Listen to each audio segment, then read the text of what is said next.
Presentiamo questa sera il primo evento del Festival Fotografia.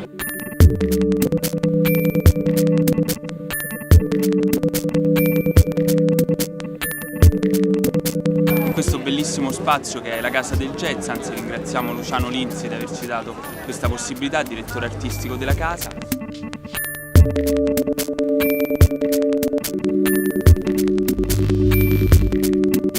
L'evento è la presentazione della mostra che abbiamo realizzato con un contest online su Flickr in questi mesi di preparazione del festival, grazie alla collaborazione di Creactive e Sguardo Urbano, due realtà che lavorano sulla fotografia online.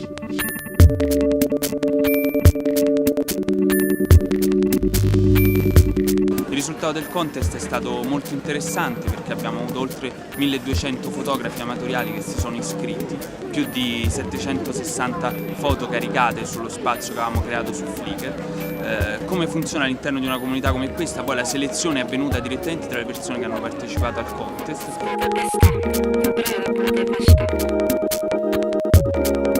Qua alla Casa del Jazz ne vedete una selezione di circa 70 che sono state quelle ritenute più interessanti. Il tema del contest era confini. Abbiamo ricevuto foto da tutto il mondo, qua ci sono molti dei fotografi, alcuni venuti da Seattle, alcuni venuti dall'Italia, Milano, Torino.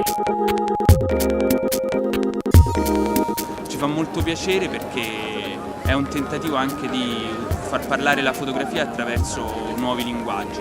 Parte dell'evento di questa sera, oltre alla presentazione della mostra, sarà infatti un lavoro fatto live da alcuni VJ della community online di Flexer. Ora qua tra Flickr e Flexer sembra confondersi, ma Flexer è una comunità di oltre 8000 VJ, fortissima soprattutto in Italia e a Roma, che mixerà dal vivo con un accompagnamento musicale tutte le foto che abbiamo raccolto nel contest di Flickr.